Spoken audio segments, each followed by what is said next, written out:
తెలంగాణలో గ్రూప్ 1 ఎగ్జామ్కి ప్రిపేర్ అవుతున్న అభ్యర్థులందరికీ స్వాగతం. గ్రూప్ 1 మెయిన్స్ ఎగ్జామినేషన్లో పేపర్ 5 అందులో science and technology and data interpretation రెండు ఉన్నాయి. ఈ డేటా ఇంటర్ప్రిటేషన్ అనేది సెక్షన్ 3లో భాగంగా 50 మార్కులకు వస్తుంది. Syllabus topic name data interpretation and problem solving ఉన్నప్పటికీ ఇందులో ఉండే ప్రశ్నలు డేటా ఇంటర్ప్రిటేషన్ నుండి ఒక 2 ప్రశ్నలు రావచ్చు, ఆర్థమెటిక్ నుండి ఒక ప్రశ్న, రీజనింగ్ నుండి ఒక ప్రశ్న వచ్చే అవకాశం ఉంది.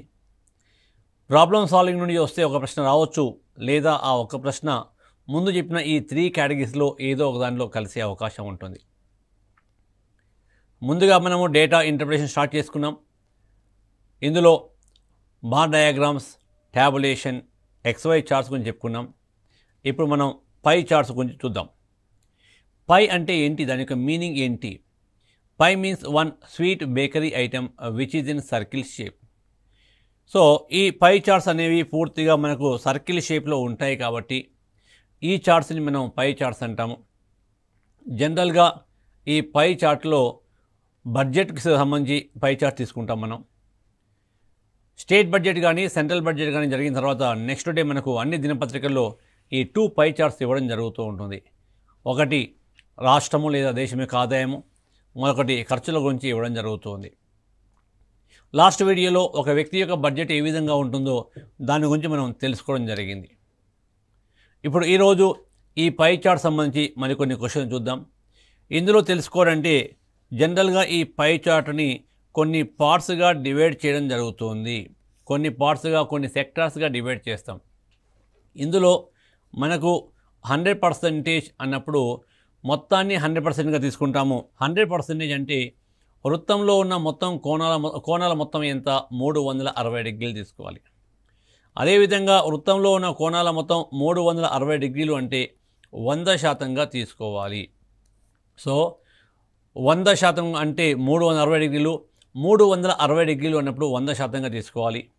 దీనికి సంబంధించి కొన్ని ప్రశ్నల్ని మనం చూద్దాం. ఇందులో పై చార్ట్స్ నుండి ఎలాంటి ప్రశ్నలు రావచ్చు? పై చార్ట్ నుండి ఎలాంటి ప్రశ్నలు రావచ్చు?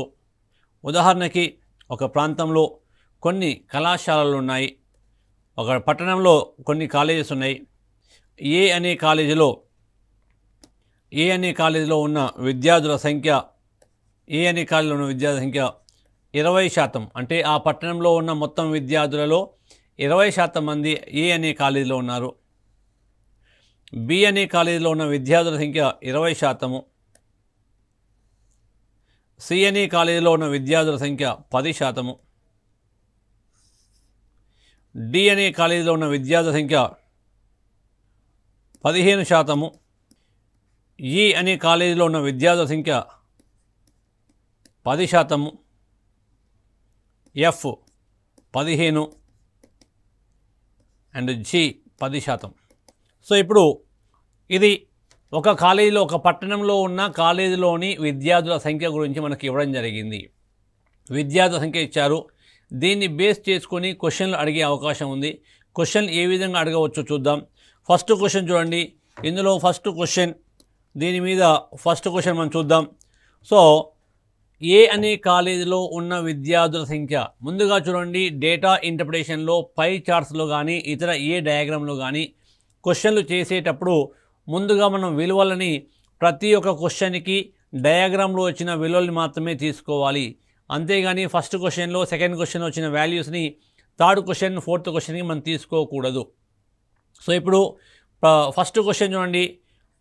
ఏ అనే కాలేజీలో ఉన్న విద్యార్థుల సంఖ్య 600 అయితే, ఏ అనే కాలేజీలో ఉన్న విద్యార్థుల సంఖ్య 600 అయితే డిఈఎఫ్ అనే ఈ 3 కాలేజీలో ఉన్న విద్యార్థుల సంఖ్య ఎంత? ఏ అనే కాలేజీలో ఉన్న విద్యార్థుల సంఖ్య 600 అయితే డిఈఎఫ్ అనే ఈ 3 కాలేజీలో ఉన్న విద్యార్థుల సంఖ్య ఎంత అని అడిగారు. దీన్ని ఏ విధంగా చేయాలి? ఈ పై చార్ట్లో ఉన్న విలువల ఆధారంగా మనం చేయాలి. ఏ అనే కాలేజీలో ఉన్న విద్యార్థుల శాతం ఎంత అంటే 20%. ఏ అనే కాలేజీలో ఉన్న విద్యార్థుల సంఖ్య 20%. అంటే 20% అనేది 600కి సమానము. 20% అనేది 600కి సమానము. అయితే నెక్స్ట్ మనకు డిఈఎఫ్ అన్నారు. డి ఎంత శాతము? 15. ఈ అనేది 10%, ఎఫ్ అనేది 15%. అంటే మొత్తం ఎంత అవుతుంది? 15 + 15 30, 30 + 10 40%. 40% విలువ ఎంత? 40% విలువ ఎంత? సో ఇందులో ఏ అనే కాలేజ్ అన్నప్పుడు 20% విలువ 600 ఇచ్చారు. 40% విలువ ఎంత? 40% అనేది ఎలా వచ్చింది? క్వశ్చన్ ఏం అడిగారు? డిఈఎఫ్లో ఉన్న విద్యార్థుల సంఖ్య ఎంత అని అడిగారు. కాబట్టి ఈ 3 కాలేజీలో ఉన్న విద్యార్థుల సంఖ్య ముందు పర్సంటేజ్లో మనం చూసినట్లయితే డిలో 15%, ఈలో 10%, ఎఫ్లో 15%, మొత్తం 40%. సో 20% 600, 40% ఎంత?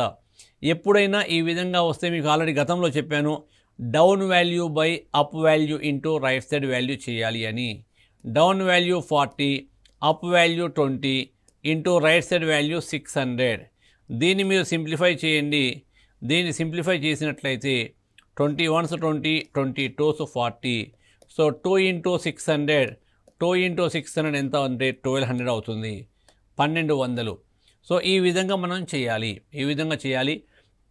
ముందుగా ఈ పేపర్ 5లో క్వశ్చన్లు అడిగినప్పుడు సెక్షన్ 3లో డేటా ఇంటర్ప్రిటేషన్ నుండి 2 క్వశ్చన్లు అడిగే అవకాశం ఉంది. 2 క్వశ్చన్లు అడిగినప్పుడు ఒక పై చార్ట్ ఇచ్చి, పై చార్ట్ నుండి క్వశ్చన్లు ఏ విధంగా అడగవచ్చు అంటే, ఈ ఒక పై చార్ట్ తర్వాత ఒక 5 ప్రశ్నలు అడుగుతూ ఉంటారు. అంటే ప్రతి ప్రశ్నకి 2 మార్కులు చొప్పున 5 2 10 మార్కులు. సో ఇప్పుడు నేను స్క్రీన్ మీద చెప్పిన ఎక్స్ప్లెనేషన్ మీరు రాస్తూ ఆన్సర్ ఫైండ్ అవుట్ చేసినట్లయితే మీకు 2 మార్కులు వచ్చే అవకాశం ఉంది. అండ్ మళ్ళీ గుర్తుంచుకోండి, వాల్యూస్ ఏ క్వశ్చన్ వాల్యూస్ దానికి సపరేట్గా తీసుకోవాలి, ఏ క్వశ్చన్ వాల్యూస్ దానికి సపరేట్గా తీసుకోవాలి. సో నా సెకండ్ క్వశ్చన్ రాయండి. సెకండ్ క్వశ్చన్ రాయండి. బి అనే కాలేజీలో విద్యార్థుల సంఖ్య 800 అయితే, బి అనే కాలేజీలో విద్యార్థుల సంఖ్య 800 అయితే అన్ని కాలేజీలో ఉన్న సరాసరి విద్యార్థుల సంఖ్య ఎంత? అంటే మనకు ఇక్కడ ఎన్ని కళాశాలలు ఇచ్చారు? 7 కళాశాలలు ఇవ్వడం జరిగింది. బి అనే కాలేజీలో 800 మంది విద్యార్థులు ఉన్నట్లయితే ఈ అన్ని కాలేజీలో ఉన్న సరాసరి విద్యార్థుల సంఖ్య ఎంత అని అడిగారు. దీన్ని ఏ విధంగా చేయాలి? మొత్తం విద్యార్థులు ఎంతమంది ఉన్నారు, అన్ని కళాశాలలో కలిపి ఎంతమంది విద్యార్థులు ఉన్నారు కనుక్కొని దానిని సరాసరి సూత్రం ఏంటి? రాష్ట్రాల మొత్తం బై రాష్ట్రాల సంఖ్య. సరాసరి సూత్రం ఏంటి? రాష్ట్రాల మొత్తం బై రాష్ట్రాల సంఖ్య. సో ఇప్పుడు ఈ క్వశ్చన్ మనం చేయాలి అంటే ముందుగా ఈ 7 కళాశాలలో ఉన్న మొత్తం విద్యార్థుల సంఖ్య కనుక్కొని దానిని 7 చేత భాగించాలి. మరి మొత్తం కళాశాలలో ఈ 7 కళాశాలలో ఉన్న మొత్తం విద్యార్థుల సంఖ్య మీకు తెలుసా? ఇచ్చారా అంటే ఇవ్వలేదు. మనం కనుక్కోవాలి. ఏ విధంగా కనుక్కోవాలి?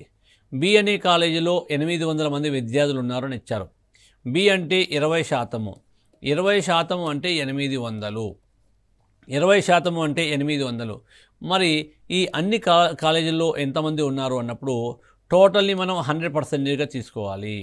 అంటే 20% అయితే 800 అయినప్పుడు మొత్తం 100% ఎంత అంటే ఈ విధంగా వచ్చినప్పుడు మీకు చెప్పాను, down value by up value into right side value.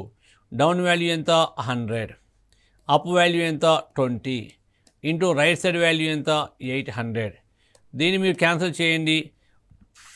This 0 0 cancel. 2 1 2, 2 40 80, 2 40 80. So 100 × 40 ఎంత అవుతుంది? 100 × 40 ఎంత అవుతుంది? 4000.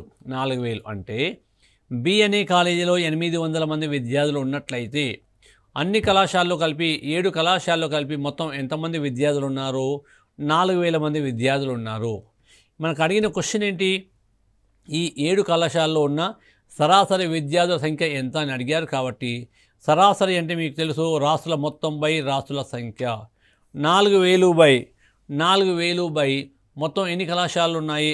7 కళాశాలలు ఉన్నాయి. కాబట్టి దాన్ని మీరు 7 చేత భాగాహారం చేయాలి.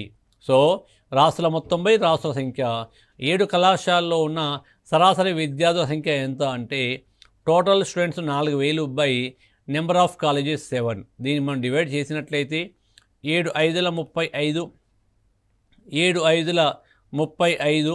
నెక్స్ట్ ఎంత ఉంటుంది? 5 ఉంటుంది. 5 and 0 50 అవుతుంది, 50 అవుతుంది. 7 7ల 49, 49 అన్నప్పుడు 1010 ఉంటుంది. 10 అంటే 10, 7 ఒకట్ల 7, 7 ఒకట్ల 7. తర్వాత రిమైండర్ ఎంత ఉంది? 3 ఉంది. ఇక్కడ నెంబర్ ఆఫ్ స్టూడెంట్స్ కాబట్టి అప్రాక్సిమేట్లీ అని రాయండి సరిపోతుంది. అప్రాక్సిమేట్లీ బ్రాకెట్లో రాయండి. సరాసరిగా దాదాపుగా 571 మంది ఉన్నారు. డెసిమల్ తర్వాత మనం నెంబర్ తీసుకోవాల్సిన అవసరం లేదు. వ్యక్తుల సంఖ్య కానీ ఇలాంటివి ఇచ్చినప్పుడు డెసిమల్ తర్వాత నెంబర్ అవసరం లేదు. బ్రాకెట్లో దాదాపు అని రాయండి సరిపోతుంది. అంటే ఈ 5 కళాశాలలో సరాసరి విద్యార్థుల సంఖ్య ఎంత అంటే దాదాపు 571. దాదాపు 571. దెన్ ఇందులో మనకు క్వశ్చన్ రాద్దాం. థర్డ్ క్వశ్చన్ రాయండి. ఈ పై చార్ట్ మీద థర్డ్ క్వశ్చన్ రాయండి. థర్డ్ క్వశ్చన్, మూడవ ప్రశ్న. కాలేజీ డితో పోలిస్తే కాలేజీ బిలో ఎంత ఎక్కువ శాతం విద్యార్థులు కలరు? కాలేజీ డితో పోలిస్తే కాలేజీ బిలో ఎంత ఎక్కువ శాతం విద్యార్థులు కలరు అన్నారు. సో మనం ఏం చేయాలి? డి కన్నా బిలో ఎంత ఎక్కువ మంది ఉన్నారు కనుక్కొని బై డిలో ఉన్న విలువని ఇంటూ 100 చేత భాగించాలి. సో డితో పోలిస్తే బి అనే కాలేజీలో ఎంత ఎక్కువ శాతం మంది ఉన్నారు? సో చూడండి, డి అనే కాలేజీలో 15% మంది ఉన్నారు. బి అనే కాలేజీలో 20% మంది ఉన్నారు. సో ఎంత ఎక్కువ ఉన్నారు? 5% బై డిలో ఉన్న విద్యార్థుల సంఖ్య ఎంత? 15 శాతము అన్నాం కాబట్టి ఇంటూ 100 తీసుకోవాలి. దీన్ని క్యాన్సిల్ చేసినట్లయితే 5 ఒకట్ల 5, 5 ముళ్ళ 15. సో 100/3 అంటే 33.33%. 33.33% అనేది అందులో విద్యార్థులు ఎక్కువగా ఉన్నారు. కాలేజీ డితో పోల్చినట్లయితే కాలేజీ బిలో 33.33% స్టూడెంట్స్ ఎక్కువగా ఉన్నారు. నెక్స్ట్ క్వశ్చన్ చూద్దాం. ఇందులో పై చార్ట్స్లో ఎగ్జామ్లో రావడానికి అవకాశం ఉన్న ప్రశ్నలు ఎలాంటి మోడల్స్ వస్తున్నాయో చూద్దాం. సో నెక్స్ట్ క్వశ్చన్, ఏదేని కాలేజీలో గరిష్ట విద్యార్థుల సంఖ్యకి ఏదేని కళాశాలలో ఉన్న కనిష్ట విద్యార్థుల సంఖ్య యొక్క నిష్పత్తి ఎంత? నిష్పత్తి ఎంత అంటే highest number of students in any college is to least number of students in any college. ఇందులో హైయెస్ట్ వాల్యూ ఎక్కడ ఉంది? 20 అనే నెంబరే హైయెస్ట్గా ఉంది. కాలేజ్ ఏది అని మనకు అనవసరం. కానీ క్వశ్చన్ ఏమడిగారు? The ratio of highest number of students in any college to least number of students in any college. So A మరియు బి అనే కాలేజీలో గరిష్టంగా విద్యార్థులు ఉన్నారు, అది 20% మరియు 20%. అదేవిధంగా ఏ కాలేజీలో తక్కువ ఉన్నారు? సిఈజీ అనే ఈ కాలేజీలో విద్యార్థుల సంఖ్య తక్కువగా ఉన్నారు, అది 10%. దాని యొక్క రేషియో అన్నారు కాబట్టి చాలా simple. Highest number of students 20%, least number of students 10%. 20:10 అంటే ఎంత అవుతుంది? 2:1. 20:10 ఎంత అవుతుంది? 2:1. సో అదే మీ యొక్క ఆన్సర్ అవుతుంది, 2:1. నెక్స్ట్ క్వశ్చన్ రాయండి. డి అనే కాలేజీలో 900 మంది విద్యార్థులు కలరు. డి అనే కాలేజీలో 900 మంది విద్యార్థులు కలరు. బి అనే కాలేజీలో విద్యార్థుల సంఖ్య men students and women students. B అనే కాలేజీలో men students and women students యొక్క రేషియో ఎంత? Men students and women students యొక్క రేషియో మనకు ఇవ్వడం జరిగింది. దీని యొక్క రేషియో ఎంత అంటే 7:5. 7:5. Men students is to women students ratio ఎంత అంటే 7:5 ఇచ్చారు. తర్వాత ఇందులో ఈ కాలేజీ వారు బి అనే కాలేజీ వారు ఇందులో బి అనే కాలేజీ వారు మెన్లో 10 మెంబర్స్కి, ఉమెన్లో 10 మెంబర్స్కి ఫ్రీ కోచింగ్ అంటే ఫ్రీ స్టడీ అనేది ఇవ్వడం జరిగింది. ఫ్రీ సీట్ ఇచ్చారు. వారు ఎలాంటి ఫీజు పే చేయాల్సిన అవసరం లేదు. మెన్లో టాప్ 10 మెంబర్స్కి, ఉమెన్లో టాప్ 10 మెంబర్స్కి ఫ్రీ కోచింగ్ ఇవ్వడం జరిగింది. అదేవిధంగా ఫీ అనేది మెన్కి సంవత్సరానికి 80,000 రూపాయలు, ఉమెన్కి సంవత్సరానికి 60,000 రూపాయలు. అయితే ఆ సంవత్సరంలో వారికి వసూలైన రెవెన్యూ ఎంత? ఆ కాలేజీకి వసూలైన ఫీ వివరాలు ఎంత అని అడిగారు. దీన్ని మనం ఏ విధంగా చేయాలో చూడండి. దీన్ని ఏ విధంగా చేయాలి? డి అనే కాలేజీలో విద్యార్థుల సంఖ్య 900 అని మనకి ఇచ్చారు. అదేవిధంగా బి అనే కాలేజీలో మెన్ అండ్ ఉమెన్ 7:5. బి అనే కాలేజీలో మెన్ అండ్ ఉమెన్ ఎంత? 7:5 అని ఇవ్వడం జరిగింది. అదేవిధంగా ఇందులో బి అనే కాలేజీలో మెన్ ఈజ్ టు ఉమెన్ 7:5 ఇచ్చారు. మెన్కి 10 మంది, మెన్లో టాప్ 10 మెంబర్స్కి, ఉమెన్లో టాప్ 10 మెంబర్స్కి ఫ్రీ కోచింగ్ అని ఇవ్వడం జరిగింది. దెన్ మెన్ యొక్క ఫీజు సంవత్సరానికి 80,000, ఉమెన్కి 60,000 అని మనకి ఇందులో ఇచ్చారు. మెన్ యొక్క ట్యూషన్ ఫీ సంవత్సరానికి 80,000 రూపాయలు. అదేవిధంగా ఉమెన్కి సంవత్సరానికి 60,000 రూపాయలు ఇచ్చారు. 60,000 రూపాయలు ఇచ్చారు. అయితే ఆ కాలేజీలో ఆ సంవత్సరం వరకు వసూలైన మొత్తం ఫీజుల వివరాలు ఎంత అని అడిగారు. సో ముందుగా మనం చేయాల్సింది ఏంటి అంటే, మెన్ అండ్ ఉమెన్ ఎంతమంది ఉన్నారో మీరు కనుక్కోండి. కాలేజీ డిలో 900 మందిని ఇచ్చారు. డి అనేది 15%, డిలో 15%, బిలో 20%. సో అంటే డిలో 15% కాబట్టి 15% అనేది 900. 15% అనేది 900. సో 15% అనేది 900 అయితే నెక్స్ట్ బి అనే కాలేజీలో 20% అన్నారు. 20% అంటే ఎంతమంది విద్యార్థులు? ఎప్పుడైనా ఈ విధంగా వస్తే మనం చేయాల్సింది down value by up value into right side value చేయాలి. So down value 20 by up value 15 into 900 into 900. దీన్ని మీరు సింప్లిఫై చేయండి. 15 1 15, 15 1 15, 15 6 90, చివరి 0 రాయండి. సో 20 ఇంటూ 6 ఎంత? 1200. 20 ఇంటూ 6 ఎంత? 1200. అంటే బి అనే కాలేజీలో ఉన్న విద్యార్థుల సంఖ్య ఎంత? 1200. 1200 మంది ఉన్నారు. ఈ 1200లో మెన్ ఎంతమంది, ఉమెన్ ఎంతమంది మీరు చూడండి. 1200లో మెన్ ఎంతమంది, ఉమెన్ ఎంతమంది? సో మెన్ స్టూడెంట్స్ ఎంతమంది? 1200లో మెన్ స్టూడెంట్స్ 7/7:5 రేషియో ఇవ్వడం జరిగింది. 7/7 + 5 ఎంత? 12. 7/5 ఇంటూ 12 చేస్తే సింప్లిఫై చేయండి. 12 1 12, 12 ఇంటూ 100 అంటే 1200లో మెన్ స్టూడెంట్స్ 700. అదేవిధంగా ఉమెన్ స్టూడెంట్స్ ఎంతమంది అంటే 1200లో 700 మైనస్ చేస్తే 500. సో మనకు ఈ 1200లో మెన్ 700, ఉమెన్ 500 ఉన్నారు. వారు కాలేజ్ యాజమాన్యము మెన్లో టాప్ 10 మెంబర్స్కి, ఉమెన్లో టాప్ 10 మెంబర్స్కి ఫ్రీ కోచింగ్ అని ఇవ్వడం జరిగింది. అంటే అందులో మెన్ ఎంతమంది? 700లో 10 మందికి ఫ్రీ కోచింగ్ అంటే రిమైనింగ్ స్టూడెంట్స్ ఎంత? టోటల్ ఫీ ఎంత మనకు? టోటల్ ఫీ మెన్లో 690 మంది మాత్రమే ఫీ పే చేస్తున్నారు. 690 ఒక్కొక్కరికి ఫీజు ఎంత? 80,000 రూపాయలు. 80,000 రూపాయలు. అదేవిధంగా 80,000 రూపాయలు. నెక్స్ట్ ఇందులో మనకి ఇంకేమి ఇచ్చారు? 80,000 ప్లస్ ఉమెన్ మొత్తం 500 మంది మహిళలు ఉన్నారు. 500 మంది మహిళలు 10 మందికి ఉచిత కోచింగ్ ఇస్తున్నారు కాబట్టి ఫీ పే చేస్తున్న విద్యార్థుల సంఖ్య ఎంత అంటే 490. 490 ఇంటూ అందులో విద్యార్థుల సంఖ్య ఎంత? 60,000. విద్యార్థుల సంఖ్య ఎంత అంటే 60,000. విద్యార్థుల సంఖ్య మొత్తం ఎంతమంది ఉన్నారు? 490 ఇంటూ వారి యొక్క ఫీజు 60,000 రూపాయలు. సో దీన్ని మీరు సింప్లిఫై చేయండి. 690 మంది విద్యార్థులు, 600 మంది మేల్ స్టూడెంట్స్ ఒక్కొక్కరు 80,000 రూపాయల చొప్పున పే చేస్తున్నారు.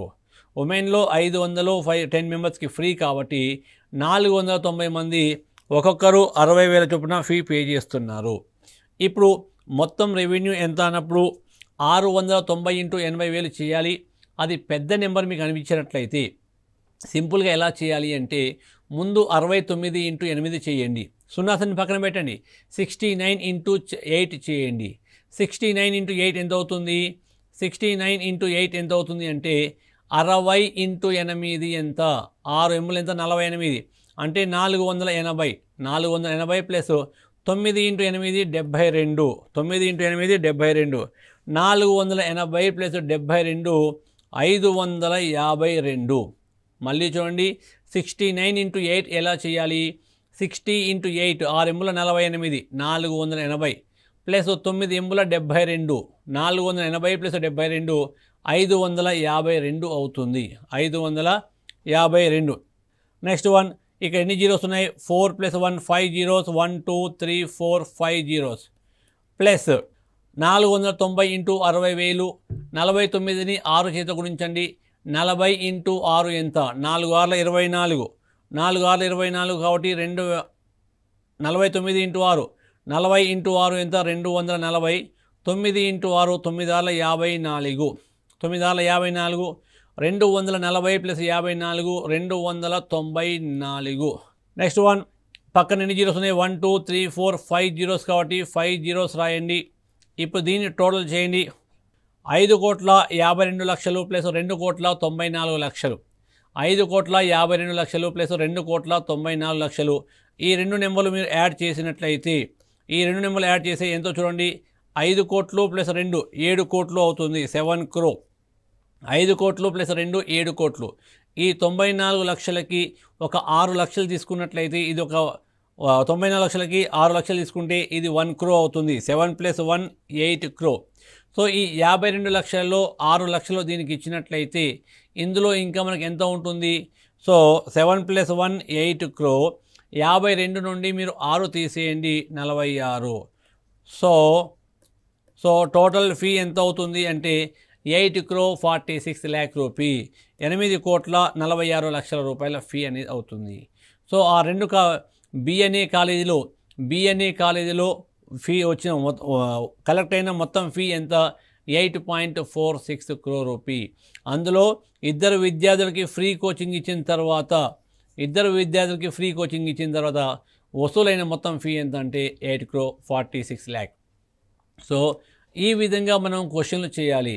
ఈ విధంగా మీరు సింప్లిఫై చేసినట్లయితే మీకు మంచి మార్కులు వచ్చే అవకాశం ఉంటుంది. ఈ డేటా ఇంటర్ప్రిటేషన్ అనేది చాలా ఈజీ టాపిక్.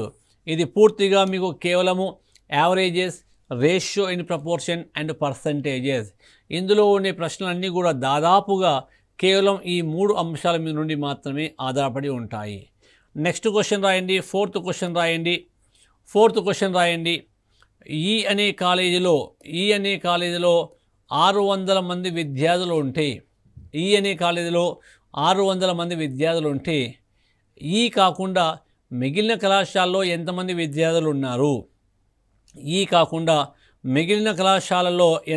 విద్యార్థులు ఉన్నారు? ఇతర కళాశాలలో ఎంతమంది విద్యార్థులు ఉన్నారు? దీన్ని ఏ విధంగా చేయాలి? సో ఈ అనే కాలేజీలో ఉన్న విద్యార్థుల శాతం ఎంత? 10%. ఈ అనే కాలేజీలో ఉన్న విద్యార్థుల శాతం ఎంత? 10%. 10% అనేది 600. అయితే ఇతర కళాశాలలో ఎంతమంది విద్యార్థులు ఉన్నారు? ఈ ఒకటి మినహాయిస్తే అంటే మొత్తము 7 కళాశాలలో ఉన్న విద్యార్థులని మనం 100%గా తీసుకుంటే ఈ అనే కాలేజీలో 10% ఉన్నారు. అంటే ఈ కాలేజీ మినహాయించినట్లయితే మిగిలిన కళాశాలలో ఎంతమంది విద్యార్థులు ఉంటున్నారు? 90%. మన క్వశ్చన్ ఏంటి? ఈ తప్ప మిగిలిన అన్ని కళాశాలలో ఎంతమంది విద్యార్థులు ఉన్నారు అన్నారు. కాబట్టి 90% విలువ కనుక్కోవాలి. దీన్ని ఏ విధంగా చేస్తాము? ఎప్పుడైనా విలువ ఈ విధంగా వస్తే మీకు ఆల్రెడీ చాలాసార్లు చెప్పుకున్నాం. Down value by up value into right side value చేయాలి అని. సో డౌన్ వాల్యూ ఎంత? 90 బై అప్ వాల్యూ ఎంత? 10 ఇంటూ 600. ఇక్కడ ఈ 0 క్యాన్సిల్ చేయండి. 9 × 600. 9 × 54. 54 పక్కన 2 సున్నాలు రాయండి. 5,400 అవుతుంది. అంటే ఈ అనే కళాశాలలో మినహా 5,400 మంది విద్యార్థులు కలరు. నెక్స్ట్ క్వశ్చన్ చూద్దాం. ఈ పై చార్ట్ మీద 5వ ప్రశ్న మనం తెలుసుకుందాం. ఫిఫ్త్ క్వశ్చన్ రాయండి.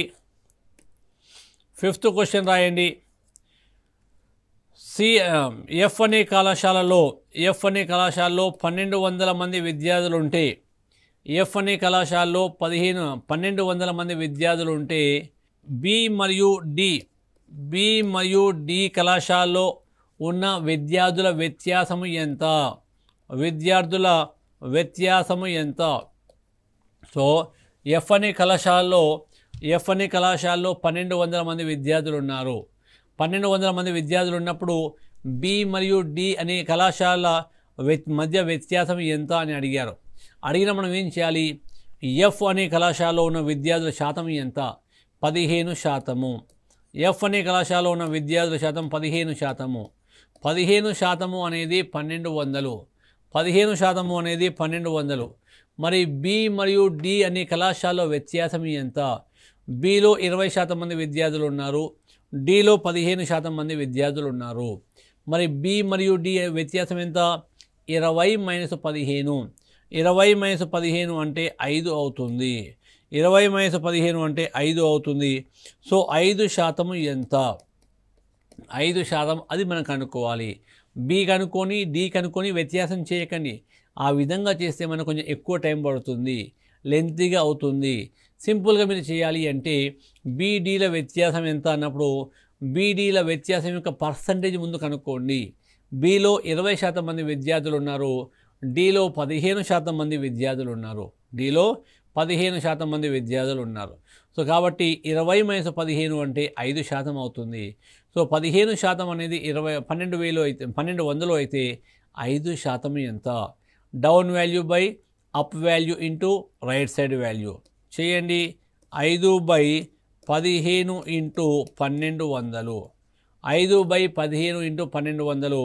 దీన్ని క్యాన్సిల్ చేసినట్లయితే 5 1 5, 5 ముళ్ళ 15, 5 ముళ్ళ 15, 3 1 3, 3 4.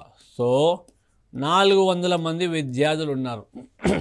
400 మంది విద్యార్థులు ఉన్నారు అంటే బి మరియు డి కళాశాలలో ఉన్న విద్యార్థుల వ్యత్యాసం ఎంత అవుతుంది? 400 అవుతుంది.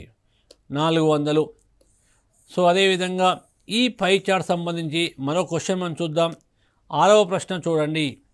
ఈ పై చార్ట్ సంబంధించి మరొక క్వశ్చన్. ఈ అనే కళాశాలలో విద్యార్థుల సంఖ్య 1000 మంది ఉన్నారు. ఈ అనే కళాశాలలో విద్యార్థుల సంఖ్య 1000 మంది ఉన్నారు.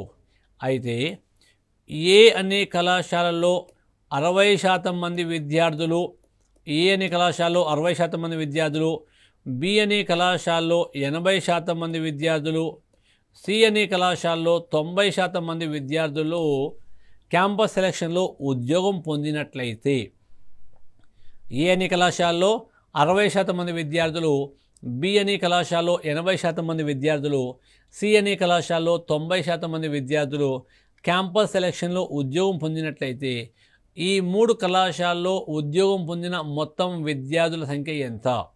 ఏబిసి అని ఈ 3 కళాశాలలో ఉద్యోగం పొందిన మొత్తం విద్యార్థుల సంఖ్య ఎంత? దీన్ని మనం కనుక్కోవాలి. ఎలా కనుక్కుంటాము అంటే ముందుగా ఏబిసి అనే కళాశాలలో ఎంతమంది విద్యార్థులు ఉన్నారో దాన్ని మనం ఫైండ్ అవుట్ చేయాలి. సో ఈ అనే కళాశాలలో 1000 మంది ఉన్నారు. ఈ అంటే 10% అండి. 10% అన్నప్పుడు 1000 మంది విద్యార్థులు ఉన్నారు. మరి ఏలో ఎంత శాతము?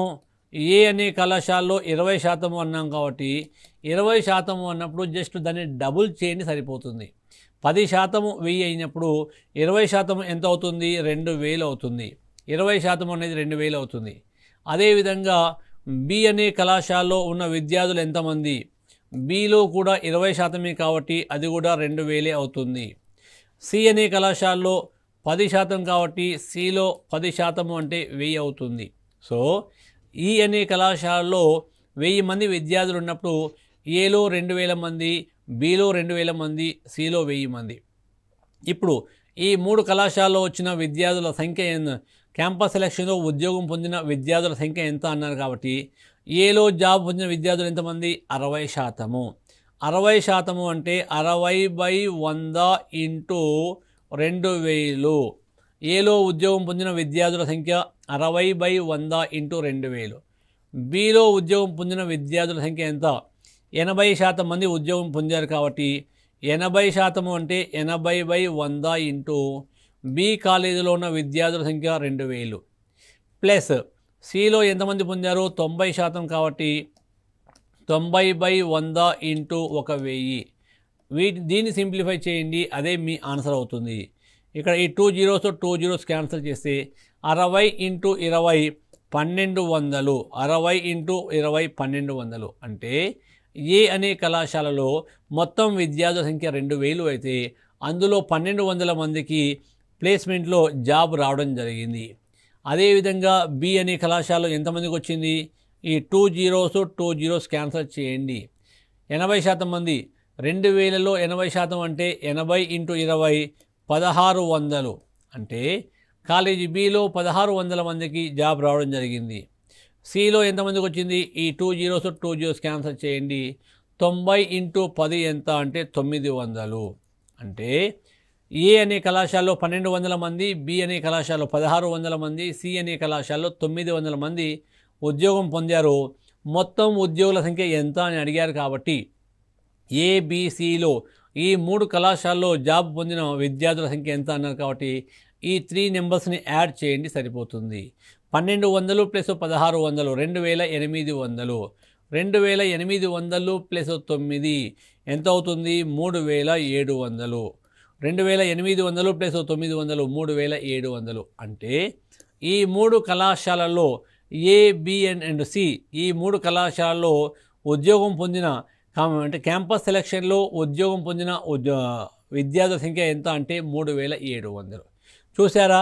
డేటా ఇంటర్ప్రిటేషన్ అనేది మీరు ఈ చిన్న చిన్న టెక్నిక్స్ యూజ్ చేసినట్లయితే averages, ratio and proportion and percentages ఈ 3 అంశాల మీద మీకు మంచి అవగాహన ఉన్నట్లయితే ఈ క్వశ్చన్ అన్నీ చాలా ఈజీ.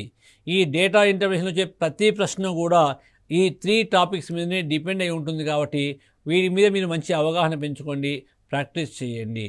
అండ్ చివరిగా మొదటి నుండి మీకు చెప్తున్నాను, ప్రీవియస్ క్వశ్చన్ పేపర్స్ తీసుకొని ప్రాక్టీస్ చేయండి అని. దానికి మించిన పెద్ద ఔషధం లేదు కాబట్టి మీరు ఏ ఎగ్జామ్కి ప్రిపేర్ అవుతున్నా కూడా దానికి సంబంధించిన ప్రీవియస్ క్వశ్చన్ పేపర్స్ తీసుకొని వాటిని ప్రాక్టీస్ చేయండి. అదేవిధంగా మన యొక్క టీశాట్ టీవీ ఛానల్ ద్వారా మీకు అన్ని సబ్జెక్ట్ సంబంధించిన ఇన్ఫర్మేషన్ మేము అందిస్తున్నాము. ఈ వీడియో మీరు ఇప్పుడు మిస్ అయినా కూడా మన యొక్క టీశాట్ యూట్యూబ్ ఛానల్ అందుబాటులో ఉంటుంది కాబట్టి వాటిని మళ్ళీ ప్రాక్టీస్ చేయండి. ప్రాక్టీస్ చేసి మీ స్కిల్స్ పెంచుకోండి, విజయం సాధించండి. నెక్స్ట్ వీడియోలో మరొక టాపిక్తో కలుసుకుందాం. Thank you.